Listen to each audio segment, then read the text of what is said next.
Hello guys, how are you all? Welcome to our channel supporting our pharmacy, and today we are going to tell you about very most important topic, factor affecting bacterial growth।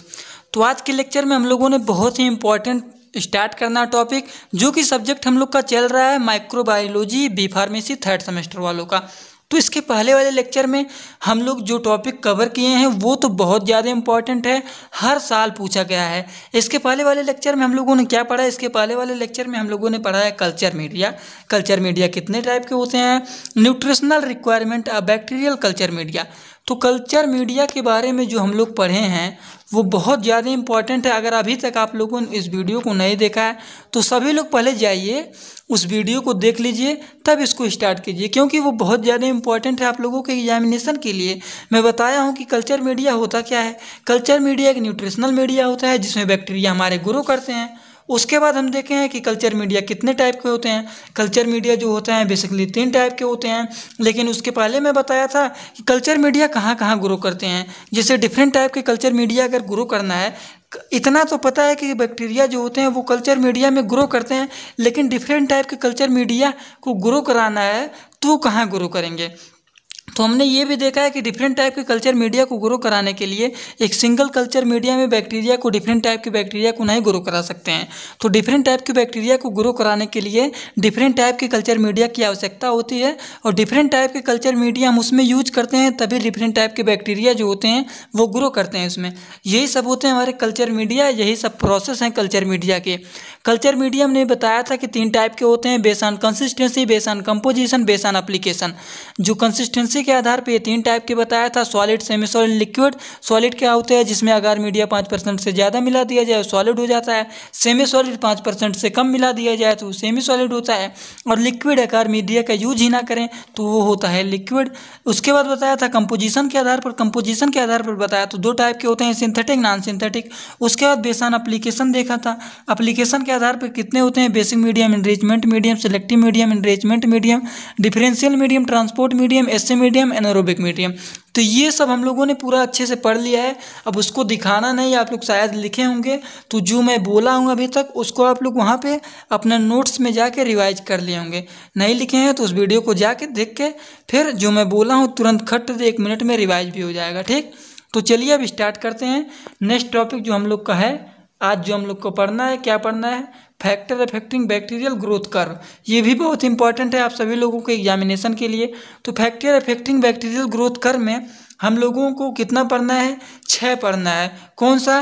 First जो है वो है nutritional concentration, second जो है पढ़ना है वो है टेम्परेचर, थर्ड है पीएच, 4 है iron and salt, and fifth है गैसियस रिक्वायरमेंट एंड वाटर। तो factor affecting bacterial growth curve एक टॉपिक ये कवर करना है। बैक्टीरियल ग्रोथ कर्व क्या होता है इसके बारे में भी हम लोग को पढ़ना है। तो आज पूरा का पूरा इसको पढ़ के ख़त्म कर देना है। तो सभी लोग स्टार्ट कर दीजिए और अपने दोस्तों के पास जल्दी से शेयर करके बुला लीजिए, सब लोग को लेक्चर स्टार्ट होने वाला है। ठीक, तो फर्स्ट देखते हैं हम लोग न्यूट्रिशनल कंसंट्रेशन। न्यूट्रिशनल कंसंट्रेशन क्या होता है? न्यूट्रिशनल कंसंट्रेशन वही होता है, bacteria requires different nutritional supplement like purine, pyrimidine, vitamin, micro and macro nutrient in a certain limit. Certain limit में होते हैं। उसके बाद जब when the count of nutritional concentration of nutritional supplement is increase, जब कंसंट्रेशन न्यूट्रिशनल सप्लीमेंट के concentration increase होते हैं तब then the growth of bacteria is also increase, तब बैक्टीरिया के ग्रोथ जो होते हैं वो भी इंक्रीज होते हैं। But after a certain limit the growth of bacteria is remain constant. देखिए बैक्टीरिया का ग्रोथ हो रहा है जो न्यूट्रिशनल रिक्वायरमेंट में, इसका स्ट्रक्चर कुछ नहीं बनाना है। न्यूट्रिशनल कंसंट्रेशन में इसका स्ट्रक्चर ऐसे करके ऐसे जाएगा, उसके बाद फिर ऐसे मुड़ जाएगा। ठीक, कुछ नहीं करना है, ऐसे करके बना देंगे। ये होता है हमारा बैक्टीरियल ग्रोथ, और ये जो है ये पार्ट है, ये है न्यूट्रिशनल रिक्वायरमेंट। ठीक, यही है न्यूट्रिशनल रिक्वायरमेंट का first factor affecting of bacterial growth का फर्स्ट पार्ट है न्यूट्रिशनल कंसंट्रेशन। उसके बाद सेकंड है वो है टेम्परेचर। टेम्परेचर क्या क्या कितने होते हैं? तो the bacteria show maximum growth, जो बैक्टीरिया है वो शो करता है मैक्सिमम ग्रोथ कितने पे? इन द टेम्परेचर रे of 14 degree Celsius to 70 degree Celsius. And maximum growth कितना होता है, मैक्सिमम ग्रोथ इतना होता है, मिनिमम कितने होते हैं, तो आप लोग ऐसे अभी नहीं समझेंगे। पहले देखिए स्ट्रक्चर, इसके स्ट्रक्चर को देखिए और यहाँ पे देखिए कितने लिखे हैं मिनिमम ग्रोथ और ऑप्टिमम मैक्सिमम। तो ये जो है ये तो है मिनिमम 30, उसके बाद ऑप्टिमम जो होता है वो है 50 एंड मैक्सिमम कितने हैं 70 थ्रू 75 आगे जितना जाएगा। तो ये है ग्रोथ फैक्टर। टेम्परेचर के बारे में देखना है तो इसको कैसे लिख सकते हैं उसको भी देखिए आप लोग। अगर इसमें लिखना चाहते हैं आप लोग तो ये भी लिख सकते हैं the bacteria show maximum growth in the temperature रे 45 डिग्री सेल्सियस से 70 degree Celsius maximum growth. The lowest temperature कितना होता है, लोवेस्ट टेम्परेचर वही है जहाँ से ये स्टार्ट हुआ है। तो लोवेस्ट 30 से स्टार्ट हुआ है, 30 डिग्री सेल्सियस आप लोग देखे हैं तो वही है। The lowest temperature 30 degree Celsius where the bacteria allowed to grow is called minimum temperature and the highest temperature after that 75 जो हाइयर टेम्परेचर होता है वो 75 के बाद होता है। Bacteria started to kill is called maximum temperature. जो 75 last जो है 75 उसके बाद 75 डिग्री के बाद जितना जाएगा वो होता है हाइयर टेम्परेचर। ठीक, वही बोलते हैं बैक्टीरिया स्टार्टेड टू किल, ये किल करने लगता है और इसी को बोलते हैं मैक्सिमम टेम्परेचर। उसके बाद in the graph the line grow straight in increasing manner up to optimum temperature, then after the growth is decreased, तब इसका जो होता है वो growth decrease होता है। some bacteria are growth in very high temperature 70 degree Celsius to 110 degree Celsius is called hyperthermophile bacteria and some bacteria are grow in very low temperature, और कुछ बैक्टीरिया ग्रो करते हैं वेरी लो टेम्परेचर में जैसे -5 degree Celsius से 20 degree Celsius तक। They are called फाइक्रोफिल्स bacteria, तो इसको बोलते हैं फाइक्रोफिल्स बैक्टीरिया। तो इसका स्ट्रक्चर देखें यहाँ पे बना हुआ है, जो होता है मिनिमम टेम्परेचर 30 होता है, उसके बाद ऑप्टिमम जो होता है ऑप्टिमम होता है 50 to 75 तक, और मैक्सिमम कितना होता है मैक्सिमम 75 डिग्री सेल्सियस से अधिक जितना जाएगा और बैक्टीरिया को किल करेगा वही होता है मैक्सिमम टेम्परेचर। तो इसका स्ट्रक्चर आप लोग एकदम अच्छे से बना लेना, स्ट्रक्चर बहुत ज़्यादा इंपॉर्टेंट है। हेडिंग डाल डाल के स्ट्रक्चर बनाते हुए चलेंगे तो अच्छा रहेगा और इससे नंबर भी उठता है। ये नहीं कि उसके बारे में लिख दें और किसके बारे में लिखें, स्ट्रक्चर को आप लोग शो ही ना करें तो दिक्कत है, नंबर कट जाता है। पीएच, अब पीएच क्या है, all bacteria grow in a certain pH range, certain pH range में ऑल बैक्टीरिया ग्रो करते हैं। Acidophil bacteria show maximum growth in the range of 3 to 5, basophil show at 8 to 10 and neutrophil bacteria in 6 to 8। Means क्या कर रहा है, जो acidophil bacteria है वो शो करता है maximum growth in the range आप कितने रेंज में 3 to 5, एंड जो बेसोफिल है, बेसोफिल यहाँ पे देखिए बेसोफिल जो है वो शो करता है एट कितना range 8 to 10, and neutrophil bacteria वो कितना शो करता है 6 to 8।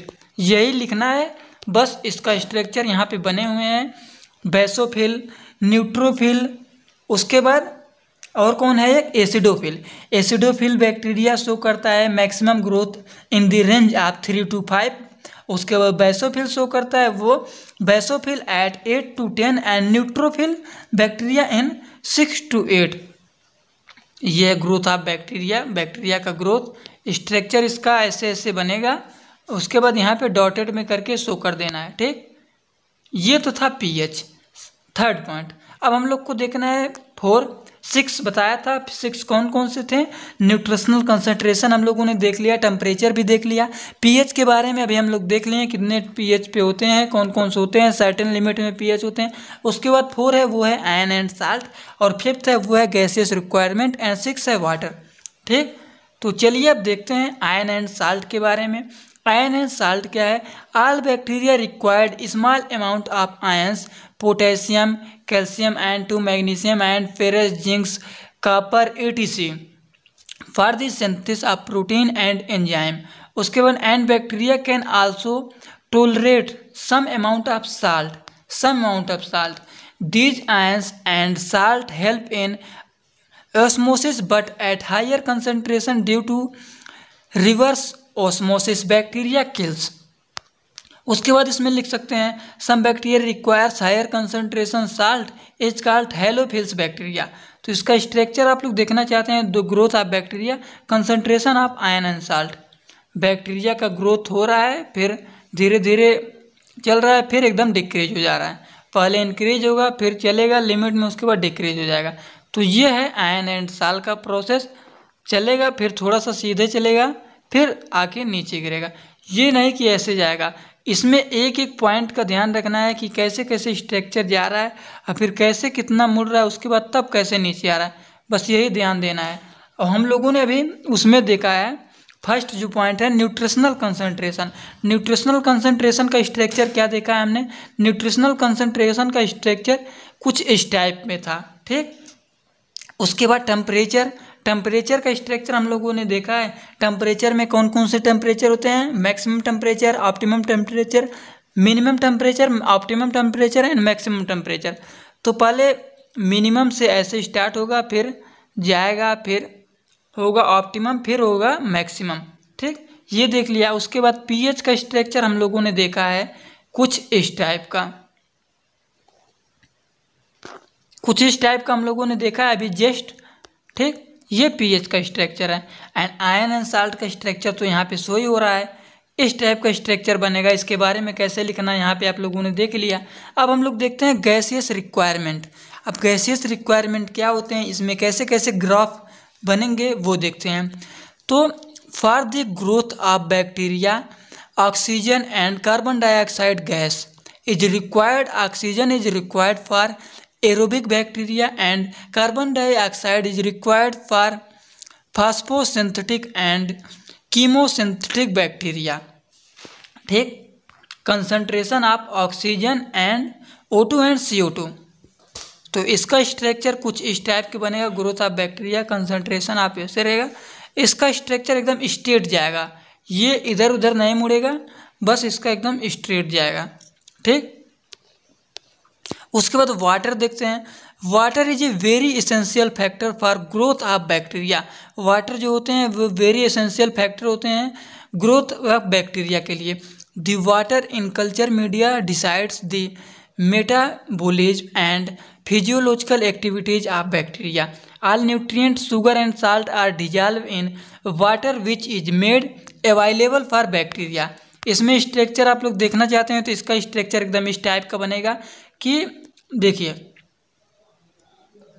बैक्टीरिया का ग्रोथ पहले बहुत तेज़ी से इंक्रीज हुआ, फिर लिमिट में आ गया। ये नीचे की तरफ नहीं आएगा, डिक्रीज नहीं होगा।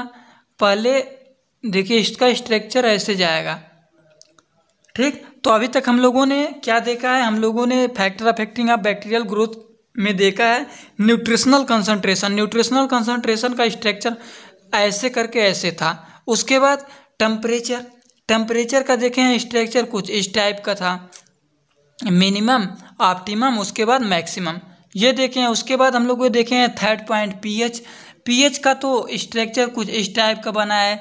सर्टेन लिमिट पीएच वाला होता है, ये ऐसे डॉटेड करके हम लोग दर्शाए हैं। उसके बाद नंबरिंग भी शो करेंगे, ठीक। ये तो पीएच का स्ट्रक्चर था। आयन एंड साल्ट का स्ट्रक्चर कैसे देखें? आयन एंड साल्ट का स्ट्रक्चर जो है ग्राफ कैसे कैसे प्लॉट हुआ है वो कुछ इस टाइप का हुआ है, ठीक। उसके बाद हम लोगों ने देखा है गैसियस रिक्वायरमेंट। गैसियस रिक्वायरमेंट में जो होता है वो होता है for the growth of bacteria oxygen and carbon dioxide, concentration of oxygen and carbon dioxide. तो उसका स्ट्रक्चर किस टाइप का था? उसका स्ट्रक्चर एकदम इस टाइप का था, ठीक। और उसके बाद वाटर जो है लास्ट में वाटर का देखें, वाटर का तो स्ट्रक्चर आप लोग को यहाँ पे शो ही हो रहा है, ठीक। अब हम लोग का जो टॉपिक स्टार्ट होने वाला है वो बहुत ज़्यादा इंपॉर्टेंट है, बहुत ज़्यादा एग्जामिनेशन में 2 नंबर, 7 नंबर में और 10 नंबर में बहुत बार पूछा गया है। तो इस टॉपिक को आप लोग सभी लोग जरूर देखना। देखिए bacterial growth curve, bacterial growth curve क्या होते हैं इसके बारे में जानना है। बैक्टीरियल ग्रोथ कर्व जो होता है इसमें 4 फेज प्रेजेंट होते हैं। कौन कौन से 4 फेज प्रेजेंट होते हैं? पहला तो होता है वो होता है लॉग फेज, उसके बाद दूसरा जो होता है वो होता है lag phase, log phase, stationary phase and decline phase. तो इसको बारे में चारों फेज के हम देखते हैं, लेकिन पहले जानेंगे कि बैक्टीरियल ग्रोथ कर्व होता क्या है। तो बैक्टीरियल ग्रोथ कर्व जो होता है वो होता है अभी आप लोग ऐसे नहीं समझेंगे डिफिनीशन को देखने से पहले आप लोग स्ट्रक्चर को देखिए। ये है बैक्टीरियल ग्रोथ कर्व का स्ट्रक्चर।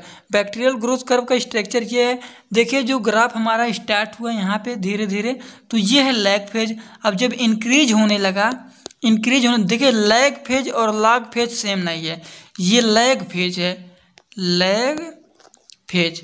और ये जब धीरे धीरे स्टार्ट हुआ मिनिमम में तो ये लैग फेज है, और जब इंक्रीज होने लगा तो वो होगा log phase, LOG, log phase. इसमें बहुत ज़्यादा स्टूडेंट कन्फ्यूजन में हो जाते हैं, लैग फेज क्या है, लॉग फेज क्या है।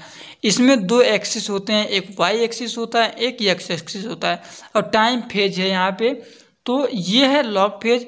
और जब इंक्रीज होने लगा, थोड़ा सा छोटा कर दें तब आप लोग को दिखे, देखिए अब जब इंक्रीज होने लगा तो ये लॉग फेज है, और जब यहाँ पे मिनिमम में अब चलने लगा एकदम स्टेट में तो ये स्टेशनरी फेज है, और जब डिक्रीज होने लगा तो डिक्लाइन फेज। तो चार फेज इसमें प्रेजेंट होते हैं।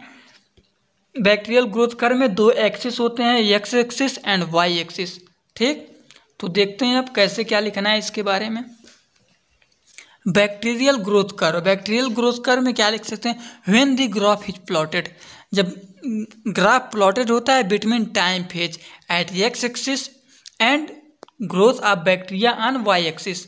कुछ नहीं करना है, टाइम फेज यहाँ पे लिखा है, बैक्टीरिया जो ग्राफ प्लॉट होगा तो वाई एक्सिस से प्लॉट होगा एंड एक्स एक्सिस तक। तो यही लिखना है, when the graph is plotted between time phase at X axis and growth of bacteria on Y axis, then this curve is obtained is called bacterial growth curve. In this curve following are 4 phase. तो 4 phase इसमें present होते हैं। कौन कौन से present होते हैं देखिए, फर्स्ट है लैग फेज, सेकंड है लॉग फेज, और थर्ड है वो है स्टेशनरी फेज, एंड 4 है डिक्लाइन फेज। तो 4 फेज इसमें प्रेजेंट होते हैं। तो 4 फेज क्या क्या है यहाँ पे स्ट्रक्चर में दिख रहे हैं आप लोग को। अब चारों फेज के बारे में स्ट्रक्चर आप लोग बना लिए, तो इसके बारे में लिखना चाहते हो तो कैसे लिखेंगे, चारों लिखना चाहते हो तो कैसे लिखेंगे। ये भी अगर 10 नंबर में 12 नंबर पूछ ले, 2 नंबर में 3 नंबर में पूछ ले, तो आप लोग बस इतना ही लिखिए, ज़्यादा कुछ लिखने की आवश्यकता है नहीं, बस इतना लिख दीजिए और स्ट्रक्चर बना दीजिए बस। 5 नंबर 7 नंबर 10 नंबर में पूछ ले तो आप लोग को पूरा हेडिंग बना के इसके बारे में लिखना है। तो लैग फेज क्या होता है, सबसे पहला पॉइंट डालेंगे हेडिंग लैग फेज क्या होता है, when culture media is prepare then up to 2 to 3 hour, 2 से 3 hour, this is number growth of bacteria only sterile nutritional medium is present in log phase, there is number of growth bacteria. ये तो है lag phase. Log phase में क्या लिख सकते हैं, log phase में लिखेंगे after the germination of bacteria they reproduce in fast rate and the number of bacteria is increase. ये बहुत ही फास्ट रेट में इंक्रीज होता है और इसके नंबर ऑफ बैक्टीरिया जो होते हैं वो इंक्रीज होते हैं। देखिए लैग फेज में स्लोली चलता है, लेकिन जो लॉग फेज स्टार्ट होता है तो तुरंत बहुत तेज़ी से बढ़ने लगता है।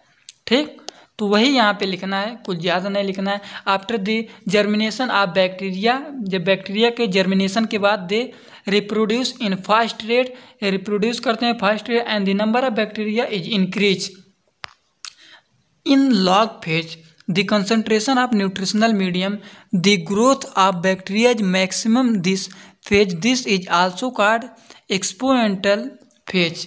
स्टेशनरी फेज क्या होता है, देखिए स्टेशनरी फेज में क्या है, स्टेशनरी फेज हम लोगों ने देखा है, ये लैग फेज है, ये लैग फेज यहाँ है, उसके बाद ये है लॉग फेज, ये है स्टेशनरी फेज, और ये है डिक्लाइन फेज, ये स्टेशनरी फेज है।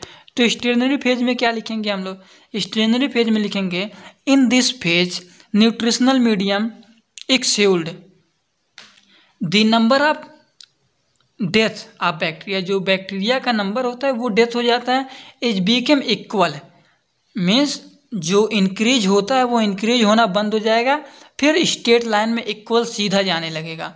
ठीक, उसके बाद equal to the number of birth, तो इसका नंबर ऑफ बर्थ रुक जाएगा और इक्वल सीधा सीधा जाने लगेगा। So the number of bacteria remains constant in the stationary phase. उसके बाद डिसलाइन फेज क्या है? डिसलाइन फेज क्या है? In this phase number of bacteria is increase but the nutritional medium is very less.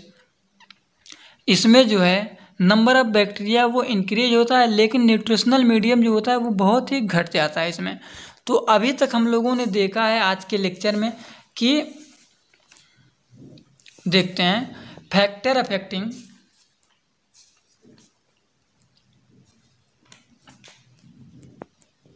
आज के लेक्चर में हम लोगों ने ये सब पूरा पढ़ के ख़त्म कर दिया। Factor affecting bacterial growth curve आज हम लोग का यहीं से स्टार्ट हुआ और बैक्टीरियल ग्रोथ कर्व पूरा का पूरा कंप्लीट हो गया। फैक्टर अफेक्टिंग 2 टॉपिक आज हम लोगों ने कवर किया है। तो ये 2 टॉपिक बहुत ज़्यादा इंपॉर्टेंट है आप सभी लोगों को एग्जामिनेशन के लिए। तो आप लोग इस लेक्चर को कभी भी मिस मत करना, एक एक पॉइंट को ध्यान से सुनेंगे तभी पूरा का पूरा समझ में आएगा। Factor affecting bacterial growth curve में हम लोगों ने 6 देखा है। फर्स्ट है न्यूट्रिशनल कंसनट्रेशन, सेकेंड है टेम्परेचर, उसके बाद pH, आयन एंड साल्ट, उसके बाद गैसियस रिक्वायरमेंट वाटर। इन तीनों का स्ट्रक्चर एक बार फिर से देखना चाहते हो तो यहाँ पे देख सकते हैं। न्यूट्रिशनल रिक्वायरमेंट का जो ग्राफ प्लॉट होगा वो इस टाइप का होगा। उसके बाद टेम्परेचर का जो ग्राफ प्लॉटेड होंगे वो कैसे होंगे? वो कुछ इस टाइप के होंगे। उसके बाद हम लोगों ने देखा है कि pH का जो होता है उसमें ऑल बैक्टीरिया ग्रो करते हैं सर्टेन pH रेंज में। तो सर्टेन pH रेंज में कैसे करेंगे? कुछ इस टाइप के करेंगे, ठीक। सॉरी, इसका जो आप लोग देखे हैं वो इसका जो ग्राफ है कुछ इस टाइप के प्लॉट होंगे, इस टाइप के। उसके बाद डॉटेड लाइन में ये सर्टेन pH रेंज में होंगे। उसके बाद आयन एंड साल्ट का ग्राफ देखें हैं कैसे प्लॉट होगा। आयन एंड साल्ट का ग्राफ कुछ इस टाइप के प्लॉटेड होंगे, ठीक। उसके बाद हम लोगों ने देखा है पांचवा पॉइंट देखें हैं गैसेस रिक्वायरमेंट। गैसेस रिक्वायर्ड में growth of bacteria, concentration of oxygen and carbon dioxide. उसका कैसे होगा? उसका बस सीधा स्ट्रेट लाइन में जाएगा। बस इसका ग्राफ आप लोग को याद हो जाए तो कोई दिक्कत नहीं होगा। उसके बाद वाटर का थोड़ा सा स्टेट जाएगा, इंक्रीज होगा, उसके बाद इक्वल हो जाएगा, ठीक। उसके बैक्टीरियल ग्रोथ कर्व में देखें हैं 4 फेज इसमें प्रेजेंट होते हैं। चारों फेज क्या क्या प्रेजेंट होते हैं? पहले ये होगा इसका लैग फेज, उसके बाद लॉग फेज इंक्रीज होगा, फिर इक्वल हो जाएगा स्टेरनरी फेज, उसके बाद ये डिसलाइन डिक्रीज हो जाएगा। तो यही था हम लोग का आज का लेक्चर। तो आई होप आज का लेक्चर आप सभी लोगों को एकदम अच्छे से समझ में आया होगा।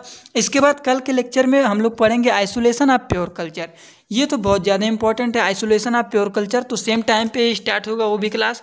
तो जाने से पहले सभी लोग को अगर समझ में आ गया हो तो वीडियो को लाइक कर देना। चैनल पे नए हो तो चैनल को सब्सक्राइब करके बेल आइकन को दबाना मत भूलिएगा, जिससे हमारी नई नई वीडियोज़ का आपको नोटिफिकेशन सीधा कहाँ पर मिले? होम पेज पर मिल जाए। Thanks for watching my video. Like, comment, share and subscribe this channel.